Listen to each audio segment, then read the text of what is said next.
Bismillahirrahmanirrahim. Assalamualaikum warahmatullahi wabarakatuh. Innal hamdalillah nahmaduhu wa nasta'inuhu wa na'udzu billahi min shururi anfusina wa min sayyiati a'malina. May yahdihillahu fala mudilla lahu wa may yudlil fala hadiya lahu. Asyhadu an la ilaha illallah wa asyhadu anna Muhammadan 'abduhu wa rasuluh la nabiyya ba'dahu. قال الله تعالى يا أيها الذين آمنوا اتقوا الله حق تقاته ولا تموتن إلا وأنتم مسلمون. أما بعد معاشر المسلمين إخواني rahimani wa rahimakumullah. Alhamdulillah, pada siang hari ini Allah Ta'ala berikan kita taufik kita bisa duduk hadir laksanakan kewajiban kita salat zuhur berjamaah. Para ikhwan sekalian, sesungguhnya bulan Ramadan ini oleh para ulama salaf tidak disebut sebagai musim ketaatan. Dan memang hadirin, ketaatan itu memang berat. Oleh karena itu harus dilatih. Dalam tanda petik perkara harus dipaksa. Oleh karena ketaatan ini harus menyundukkan hawa nafsu kita, dan nafsu ini senantiasa dibenci oleh ketaatan. Oleh karena itu Nabi Shallallahu Alaihi Wasallam dalam sebuah hadis menyebutkan uji berjannah bil makari, surga itu dikelilingi oleh hal-hal yang dibenci.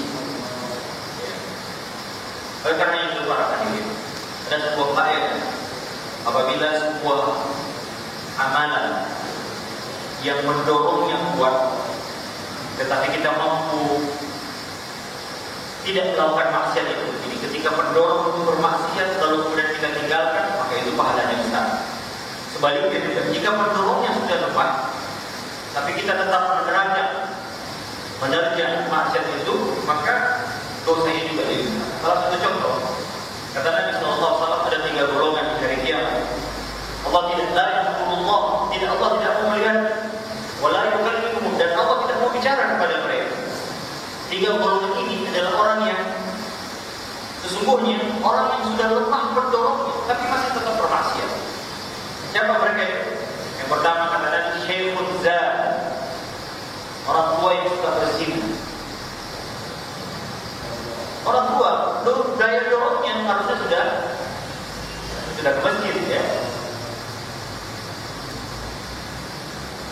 Tapi kalau dia masih suka berzina, maka Allah Ta'ala coba lihat, Allah tidak mau melihatnya dan Allah tidak mau berbicara kepadanya di hari kiamat. Ini sebuah siksaan yang sangat besar dan berat.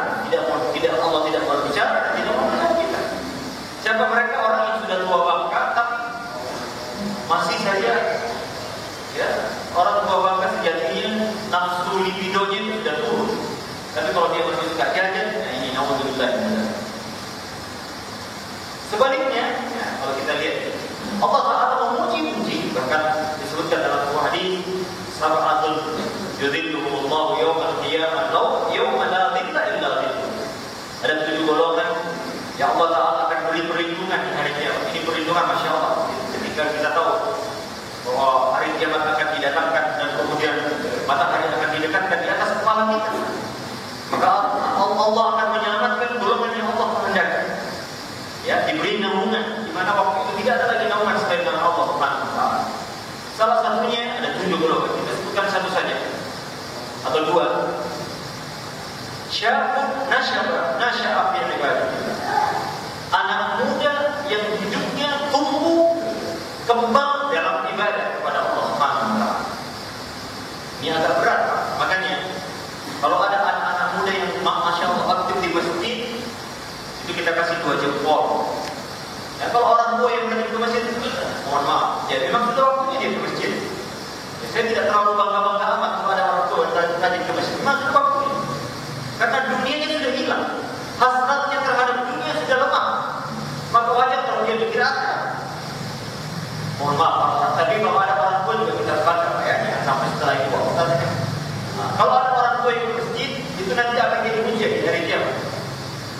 bagi yang sehat dan bagi yang muda.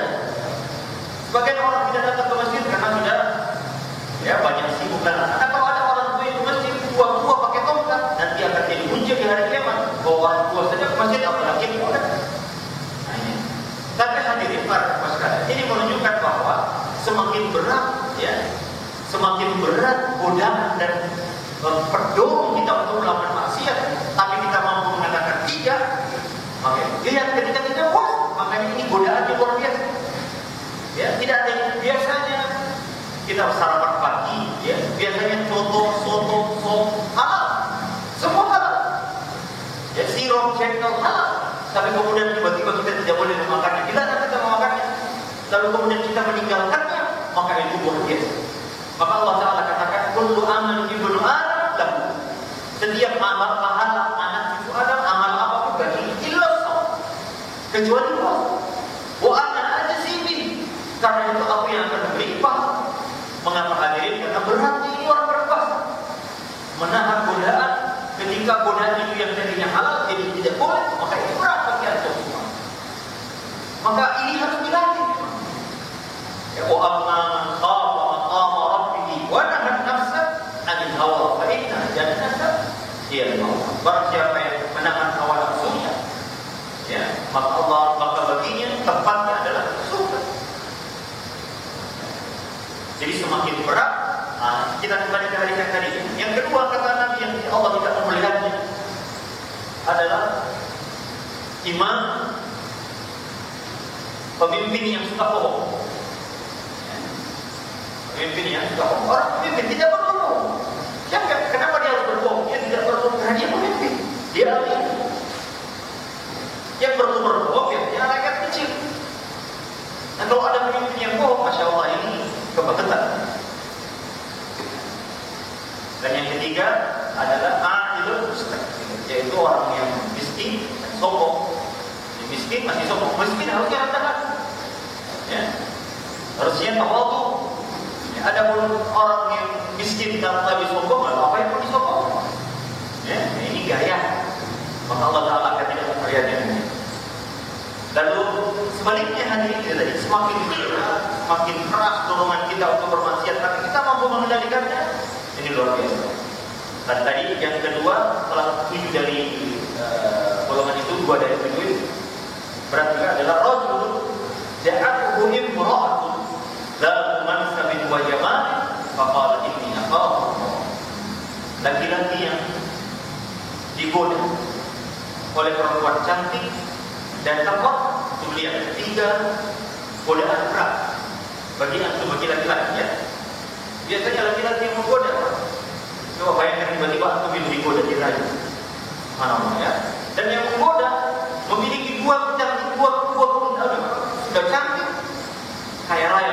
Biasanya perempuan itu menggoda kita Pak. Dia menarik dari kita kalau nggak cantik, walaupun dia miskin tapi cantik. Atau dia kaya tapi jelek. Tapi ini kalau sudah berkumpul 2 kebaikan ini, sudah cantik, kaya raya lagi, siapa yang tidak kuat ya? Nah, dan yang menggoda tadi dia, bukan kita yang menggoda. Maka orang ini kata Nabi, lalu dia mengatakan, ini ya Allah, saya takut kepada Allah. Coba lihat, inilah justru godaannya sangat luar biasa. Allah Ta'ala memberinya kelebihan dan Allah Ta'ala melindungi dari dia. Jadi hadirin, ketaatan itu adalah mengendalikan hawa nafsu. Karena hawa nafsu membenci ketaatan. Karena ketaatan rumusnya adalah apa-apa yang dibenci oleh nafsu. Nafsu sejatinya adalah baik. Tapi kalau berlebihan, maka ini menjadi mudarat bagi kita. Oleh karena kalau kita mampu mengendalikan hawa nafsu, ini pintu untuk menuju ketaatan kita kepada Allah Subhanahu wa Ta'ala. Karena nafsu itu ego, ya, selalu mau memenangkan diri kita sendiri, selalu mau memenangkan. Makanya syariat itu datang untuk menghancurkan ego kita. Ya, lihat hadirin, kata Nabi SAW, la yu'minu ahadukum, tidaklah beriman di antara kalian hatta akuna, sampai aku dia lebih cintai daripada orang tuanya. Bahkan dalam hadis lain, yang pertama sebutkan dirinya, orang tuanya, miwalidihi wa walidihi wa nasi ajma'in. Jadi ketaatan kita kepada Rasul itu harus lebih tinggi mengalahkan kepada kecintaan kita kepada diri sendiri, kepada kecintaan kita kepada anak, orang tua dan manusia. Jadi kalau ada sesuatu yang datang dari Rasul bertentangan dengan ego kita, Pak, maka hancurkan ego kita. Taati Allah, taati Rasul. Ya. Kata Nabi dalam ada 6 atau 7 hadis, panjangkan jebel, akaful lidya, wafirul lidya, dalam 7 lafaz. Antum bayangkan 7 hadis dengan 7 lafaz yang berbeda, tapi maknanya sama, yaitu panjangkan dan biarkan. Tapi sebagian kaum muslimin seakan-akan mengatakan, ya Rasul, saya kalau pelihara ikut jelek. Ya Rasul, menurut engkau baik, tapi menurut saya tidak baik. Ini merusak estetika kalau saya pakai ikut. Ya Rasul, engkau orang Arab, saya orang Indonesia, ini tidak berlaku. Itu hadis untukmu. Ada perbuatan Indonesia tidak cukup buat kamu. Apakah pantas kita ngomong begitu? Kalau ada datang dari Rasul, menghancurkan ego kita. Tidak boleh kita membawa perasaan pribadi. Kayaknya kalau saya pakai dalil ini tidak cocok dengan diri saya. Kalau saya pakai jilbab, ini saya tidak laku. Jadi apabila ada datang kecintaan kita kepada diri sendiri, harus mengalahkan kepada kecintaan kita kepada taat kepada Allah dan Rasul. Dan ini berat memang hadirin. Ya, karena itu syariat datang. Ya, saya ingat ada kisah.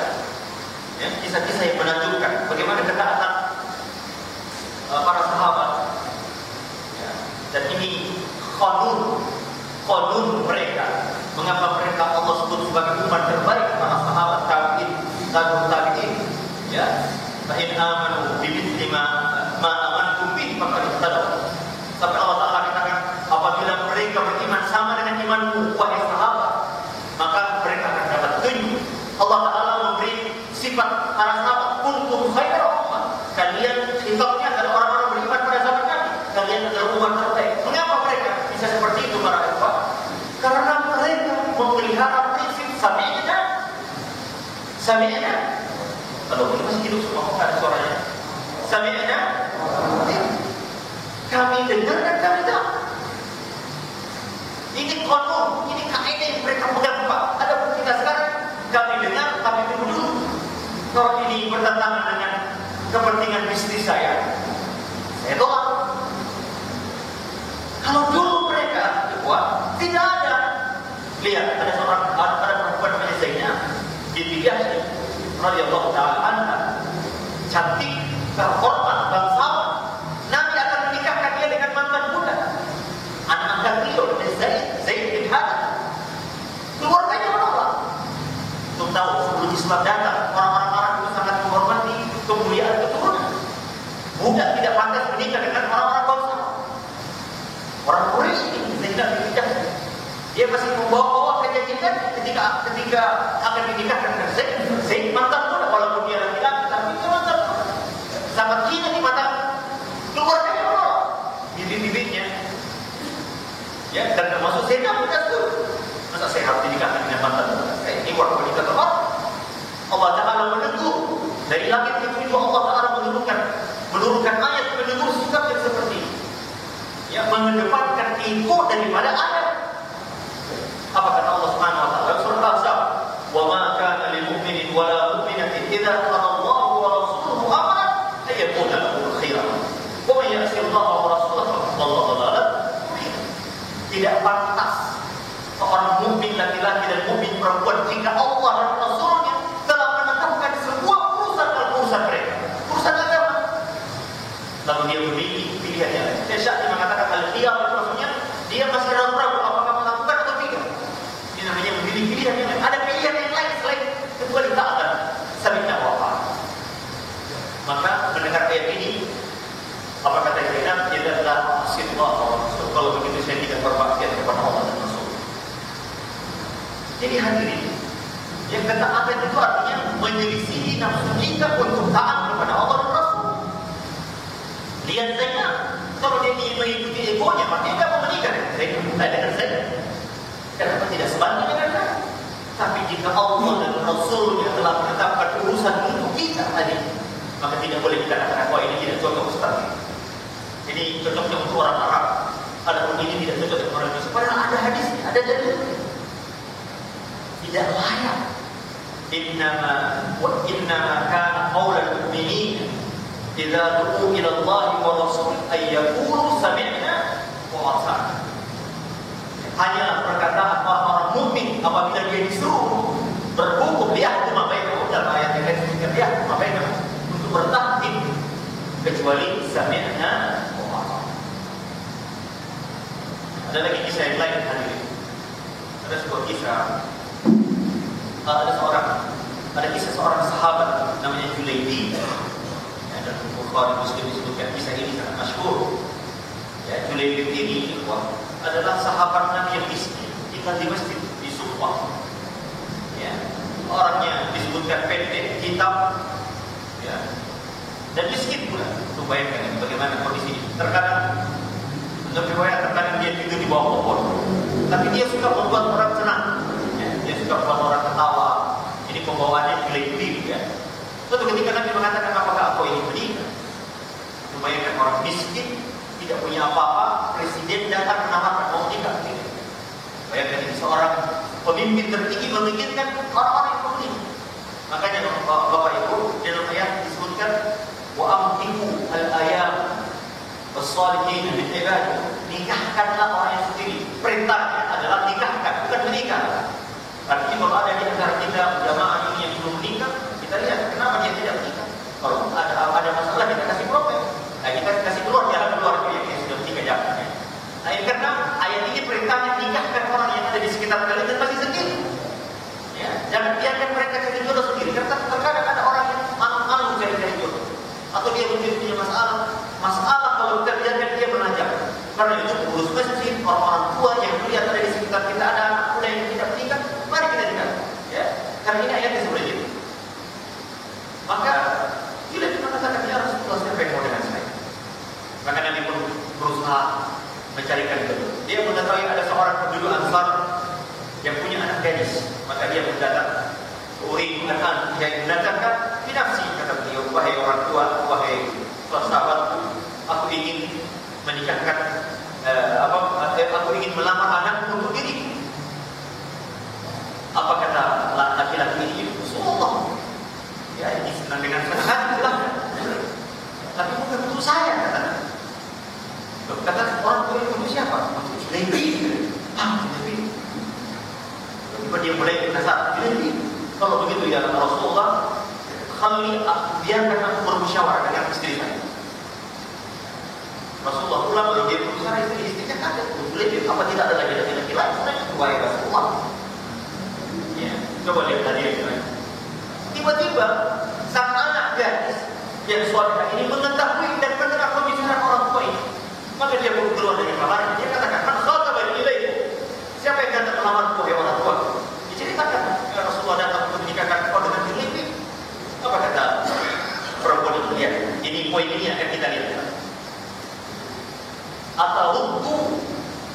Atawudduna amra Rasulullah sallallahu alaihi wasallam. Apakah engkau ingin menolak perintah Rasul? Sementara Rasulullah Allah Taala menurunkan ayat wa ma kana lil mu'minin wa la mu'minatin idza qala Allahu wa rasuluhu amran yakuna lahum khiyarah. Sementara Allah telah menurunkan ayat ini untuk kita bahwa tidak perintah jika Allah dan Rasulnya menetapkan urusan lalu dia menolak. Demi Allah dikatakan sekali, fa innahu la yudayyi, karena Nabi demi Allah tidak mungkin menelantarkan. Ini dua kali ada ikhwan. Tidaklah syariat datang Pak untuk membuat kita susah. Ya. Tidak ada syariat yang kalau kita kerjakan pecah kepala kita gara-gara mengerjakan ketaatan. Tidak ada orang yang puasa setelah buka puasa dia pingsan, ya, atau tewas. Ya. Tidak ada orang yang berangkat haji lalu pulang lalu kemudian miskin. Kan disebutkan dalam hadis bahwa al-umrah al-hajj wal umrah tamfiyani faqr. Haji dan umrah itu mengikis kemiskinan, menghapus kemiskinan. Tidak ada ketaatan yang membuat kita semua ini pecah kepala kita. Miskin atau ada sesuatu yang membuat kita tidak mampu melakukan. Yang kita dibutuhkan dari kita adalah sami'na dulu. Jangan apa-apa langsung aduh nyerah, kayaknya tidak mungkin saya melakukan ketaatan. Tidak ada ketaatan kecuali la yukallifu Allahu nafsan illa wus'aha.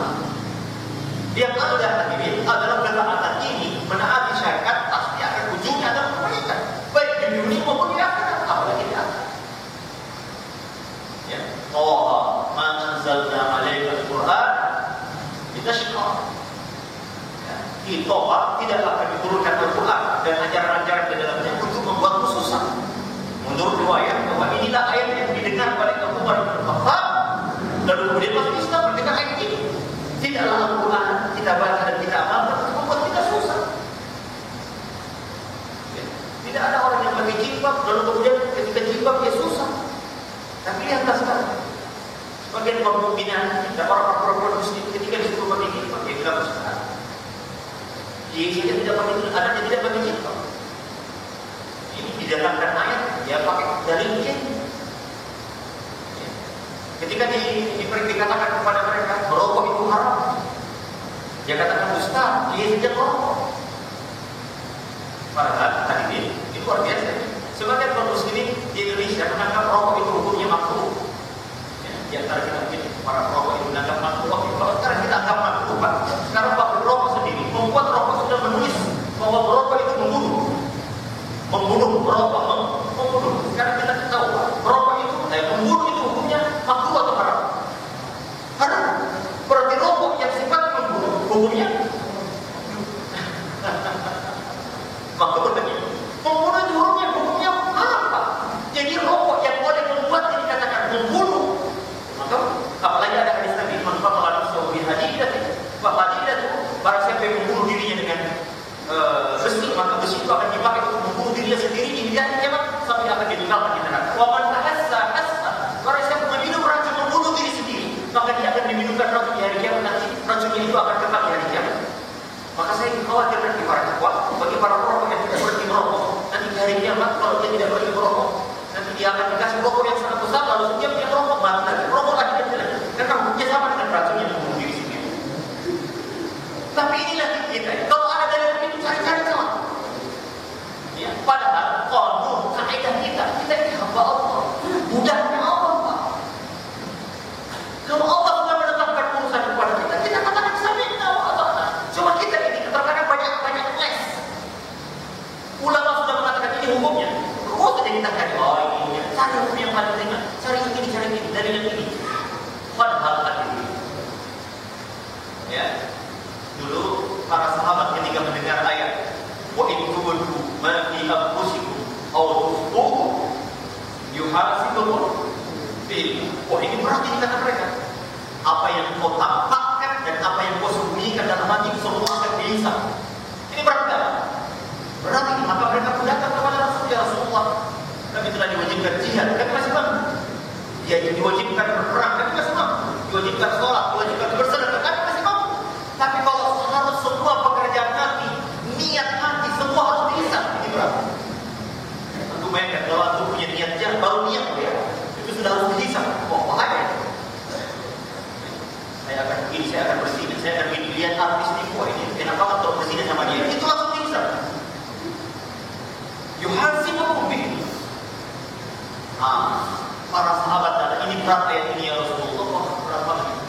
Kalau semua urusan haji akan diadili di hari kiamat.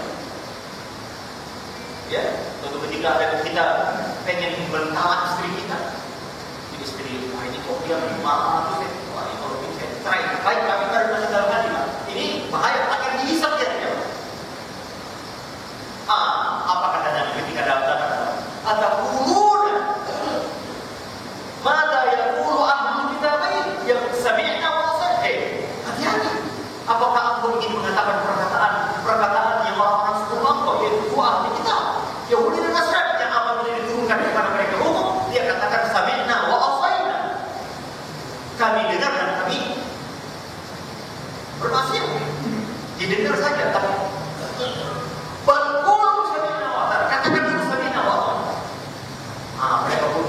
mereka maaf, mereka mengatakan sami'na wa ata'na. Apa yang terjadi hati? Ketika mereka mengatakan sami'na wa ata'na, tiba-tiba tidak tahu. Kemudian turunlah ayat yang menafsir. Ayat sesudahnya yaitu la yukallifullahu nafsan illa wus'aha. Selesai. Maka yang Allah tidak membebani kalian di luar kemampuan kalian, maka tidaklah dihukum seseorang apabila hanya berbuat. Tadinya yaitu masya Allah. Tapi jadi yang dibutuhkan oleh Allah dan Rasulnya sami'na wa ata'na.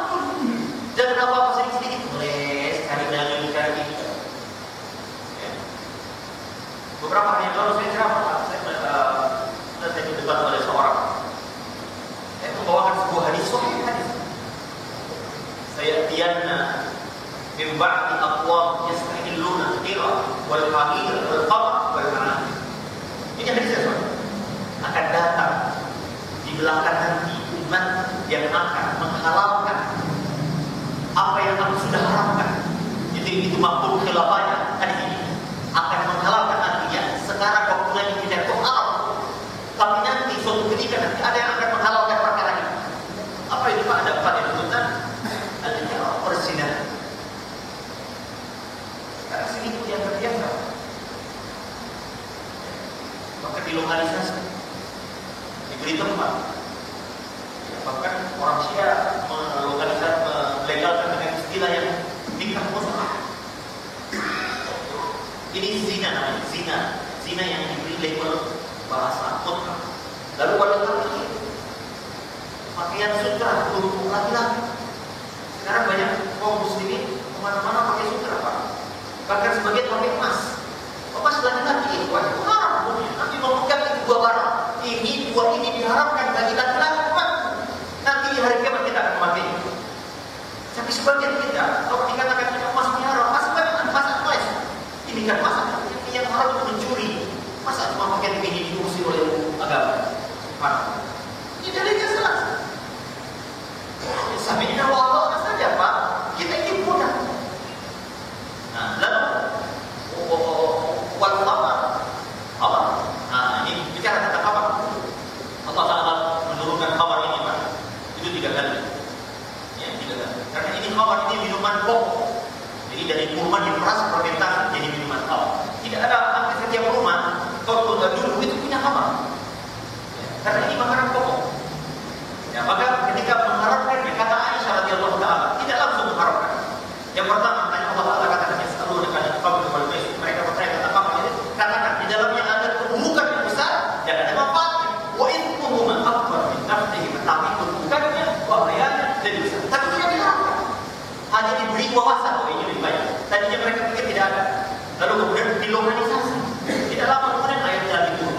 Ya ayyuhalladzina amanu la taqrabus salata wa antum sukara. Dilokalisasi. Diharapkan hanya pada saat mereka mau sholat. Di luar sholat kamu boleh khamar.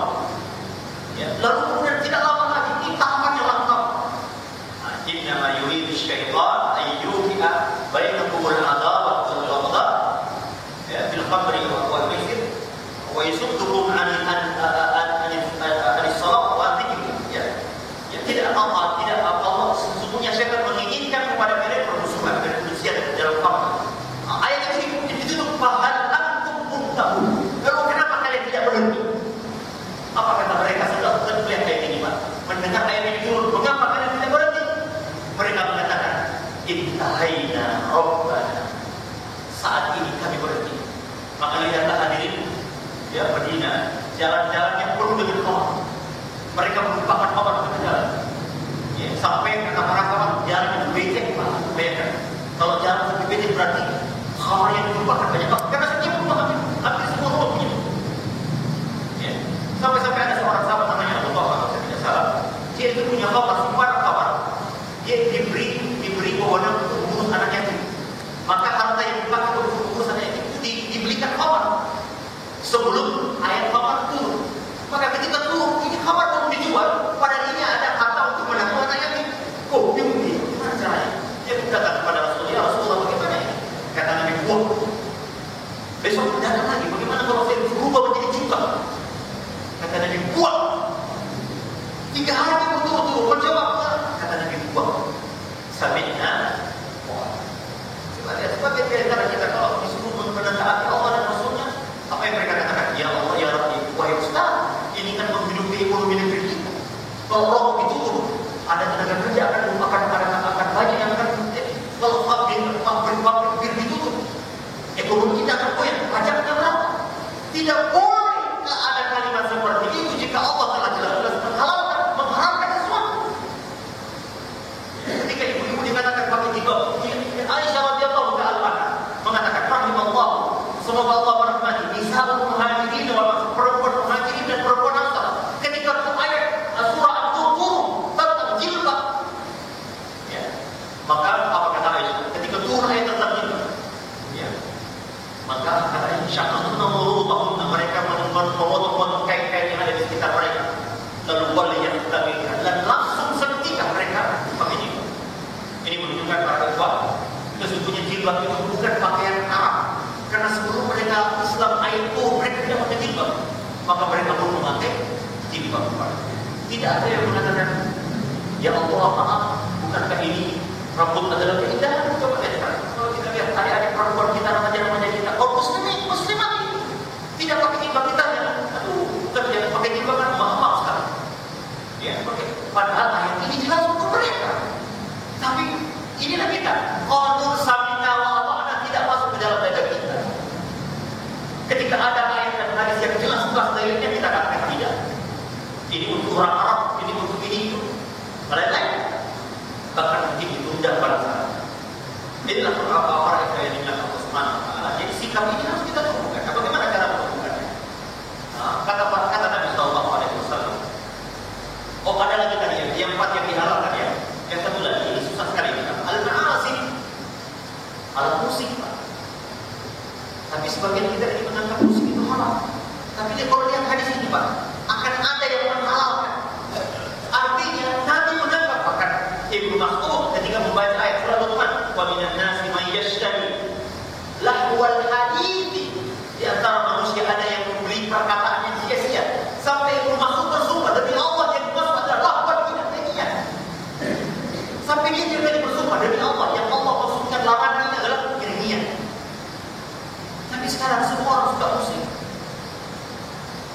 karena bertentangan dengan syahwatnya. Wah, masa musik diharamkan? Tapi kan ini dengan Ustaz. Kita katakan sampai dengan bahkan sekarang musik sudah masuk masjid, Pak. Sekarang sudah dikasih bahwa musik tolong dimatikan. Tapi terkadang ada yang tidak matikan. Ketika sholat zuhur, saya pernah mimpi sholat zuhur, Pak. Sudah lama sekali ya. Ada lagu yang dulu populer namanya Kucing Garo. Sepanjang kami sholat zuhur itu ringtone-nya HP-nya bunyi terus sampai selesai salat bunyi berulang-ulang. Hati-hati itu, ya. Jangan pakai nyanyian di HP ini. Ya. Paling tidak kalau aku mengatakan, coba lihat ya, biduan ditanya. Sebagian memang ada sebagian ulama kita, tapi ini ulama minoritas yang menghalalkan musik. Tapi saya kira-kira kalau ulama itu salah hidup sekarang dan lihat karena musik, saya tidak akan kenal musik karena biduan ditanya bagi orang pendek. Kadang-kadang, aduh, waktu. Ya, subhanallah. Oleh karenanya hadirin dan warahmatullah, bagaimana caranya? Ya, mengedepankan dulu bukan sikap ini. Perhatikan belakang tadi. Tidak ada di antara kita protes, kok tidak boleh makan minum. Coba lihat, saking taatnya kita. Ketika kita berihram, Pak, haji atau umrah, kan tidak boleh pakai wangi-wangian, tidak boleh mencukur rambut, tidak boleh berjemur dengan istri. Tidak ada di antara mereka mengatakan, kok tidak boleh, Ustaz. Bahkan kadang-kadang, Pak, ini saya pemimpin haji dan umrah, itu ibu-ibu kita. Ya, saking ketatnya, kelihatan 2-3 rambutnya saja dia tak berapa. Ustaz, tadi saya bilang untuk saya harus bayar berapa. Tapi lucunya, sesudah haji, ketaatan itu hilang. Dan pada saat hilang dia tak sama dengan Ramadan. Kalau Ramadan orang semua salah. Selesai Ramadan hilang ketaatan. Padahal dia cuma perhatikan. Ihram itu juga perhatian bagaimana kita taat kepada Allah Subhanahu wa Ta'ala. Jadi baru sampai di jenjang kemudian Indonesia, jilbabnya sudah turun ke leher. Tadinya waktu ihram satu saja itu lagi takut luar biasa. Sampai di Cengkareng jilbabnya buat tarik obat. Subhanallah. Ini juga Pak, Ramadan dia adalah melatih kita untuk taat apapun yang diperintahkan Allah tanpa hingga sampai itu bertentangan dengan syahwat kita. Tidak ada kata-kata. Makanya Nabi mengatakan tidaklah beriman di antara kalian kecuali aku lebih cinta daripada dirinya orang tua. Banyak orang lebih cinta kepada orang tuanya daripada cinta kepada saudara. Ustaz, masa kamu tidak harus hilangkan ini tradisi nenek moyang kamu? Tapi Nabi melarangnya. Dia katakan maaf Nabi, saya tidak ikut perintah karena orang tua saya sudah memberikan tradisi. Maka kecintaan kepada orang tua harus lebur cinta kepada saudara. Siapa lagi? Anak, keluarga ini. Kecintaan kepada anak terkadang membuat kita melanggar saudara.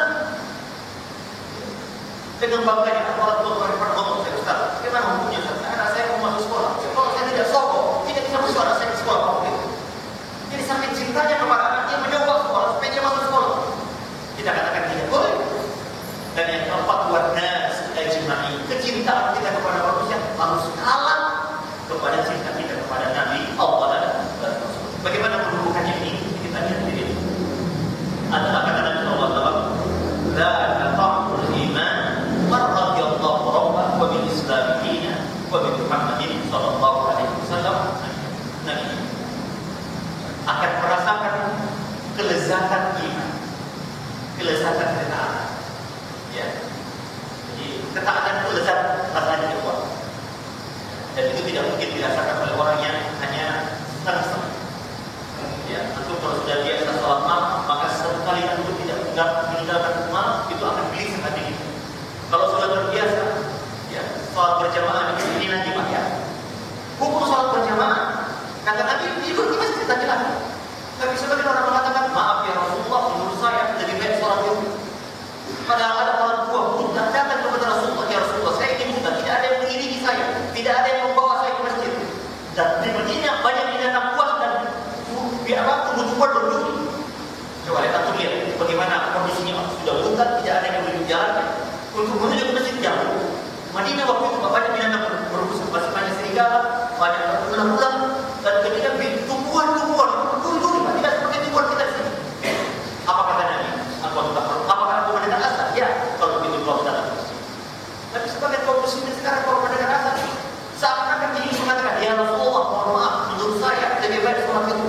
Padahal Nabi menyuruh kita sholat itu tidak sering nama Allah kalau seperti ini. Tapi kalau sudah kelezatan, jadi harus dilatih semua. Kalau sudah terasa enak, lezat, atau tidak akan pernah mau meninggalkan. Makanya para ulama salaf saleh mengatakan, kalau saja raja-raja mengetahui kelezatan yang kami rasakan, halal iman yang kami rasakan, niscaya mereka akan merampasnya dengan pedang dan membelinya dengan uang. Kenapa? Karena kelezatan itu akan terasa jika kita sudah mulai merasakan nikmat yang ketaatan. Nah, bagaimana caranya? Ini tadi 3 syarat kata Nabi. Ridho Allah sebagai Rabb, tauhid sebagai tidak. Jadi mengenal Allah. Ya, mengenal Allah. Karena kita ini hamba Allah. Mengenal Allah itu mengenal diri kita. Kita ini mudah. Mudah saja. Mudah Allah. Namanya mudah. Pak, tidak ada pilihan choice. Tidak ada pilihan lain kecuali bertunduk sebagai Allah. Karena Allah Rabb kita, Allah Tuhan kita, Allah yang mengatur kita, memberi kita rezeki. Lalu kita pilih yang lain. Kalau begitu, pilihlah cari bumi selain bumi Allah selain bumi ini, Pak. Cari yang lain. Karena ini bumi Allah. Jadi dulu, mengenali Allah, mengenal siapa Allah kita. Kalau sudah, makanya kata Aisyah radhiyallahu anha, ayat yang pertama kali turun di Mekah ada ayat-ayat tentang surga dan neraka. Mengenal Allah. Maka ketika mereka sudah mengenal ini, mantap ini, akhiratnya sudah baik, akidah sudah baik. Ketika ayat turun di Madinah, ada kata-kata ya ayyuhalladzina, mereka mendoakan kepala ke atas langit, lalu mereka mengatakan, ya Allah, apapun yang aku perintahkan dan akan sami'na wa yang kedua wajib Islamnya memahami Islam sebagai diberitakan Islamnya. Ini maksudnya belajar Islam. Ya, belajar Islam. Makanya banyak orang yang menentang Islam ini karena dia tidak belajar Islam. Ketika dikatakan ini haram, dia kata, oh ini haram. Menurut saya tidak Pak ini. Dan yang ketiga, meyakini bahwa Rasulullah SAW adalah utusan dan Nabi yang diutus sebagai teladan terbaik, contoh terbaik untuk kita. Jangan melebihi Nabi dan jangan kurang. Pak, ada 3 orang laki-laki datang ke rumah Nabi. Dia tanya istrinya Nabi, bagaimana ibadahnya Nabi? Setelah kita diutarakan bagaimana ibadah Nabi, 3 orang ini kemudian mengatakan, bersumpah, saya tidak akan tidur, saya akan sholat malam terus. Yang kedua mengatakan, saya tidak akan berbuka, saya akan puasa terus. Dan yang ketiga, saya tidak akan menikah. Kenapa? Menikah akan menghalangi aku ibadah kepada Allah. Setelah Nabi datang, Nabi mengatakan, siapa tadi yang mengatakan begini dan begitu? Kata Nabi tidak. Aku tidur, aku sholat tadi aku tidur. Aku berbuka, aku puasa dan aku berbuka. Dan aku menikah. Kemana orang dibahas di Malaysia ini? Maka hadirin rahimani Nabi tidak mengatakan, oh niat kamu baik silahkan. Maka hadirin rahimani wa rahimahullah. Terkadang ada orang yang mengatakan, Ustaz, bukan ini kebaikan. Ya, kita katakan bahwa ini kebaikan. Pasti Nabi tidak mengatakan itu kepada laki-laki. Oh bagus ini, kamu lakukan saja. Tapi Nabi mengatakan tidak boleh kecuali apa yang aku contohkan. Aku menikah dan aku makan dan aku tidur dan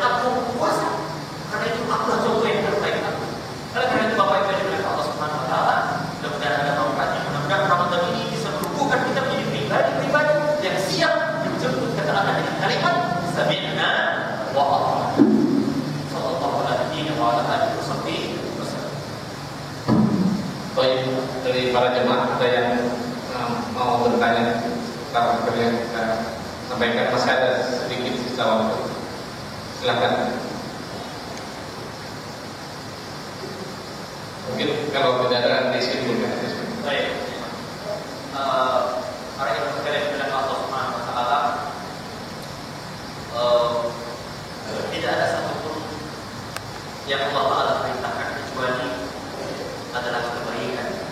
Maka Nabi Sallallahu Alaihi Wasallam mengatakan tidaklah ma baqiya syai'un yuqarribukum ila al-jannah wa yub'idukum minan nar illa wa qad qila. Tidaklah ada satu perkara yang bisa mendekatkan kalian ke surga dan menjauhkan kalian dari neraka illa wa qad qila. Kecuali aku telah jelaskan dari azam bin agama ini sampai Salman ditanya oleh orang kafir, wahai Salman, apakah qad allamakum nabiyyun hatta al-qira? Apakah Nabi itu mengajarkan engkau sampai tata cara buang air? Kata Salman, yes. Ya. Tapi kadang-kadang kita ini Pak memilih-pilih syariat yang sesuai dengan syahwat kita, yang riba tidak mau kita tinggal. Kita semua sebagian besar masih keuangan kita masih riba, menabung riba yang ada ribanya. Ya. Padahal Nabi mengatakan 70 dosanya makan tiga. Yang paling rendah dosanya sama dengan berzinahi ibu kalian. Ya, sampai-sampai Nabi mengatakan ada suatu ketika nanti debu-debu riba itu. Tapi kita katakan sampai kalau kita riba. Saya punya teman Pak, jamaah haji waktu saya. Dia bekerja di sebuah lembaga keuangan. Dia tahu ini kemudian dia pulang.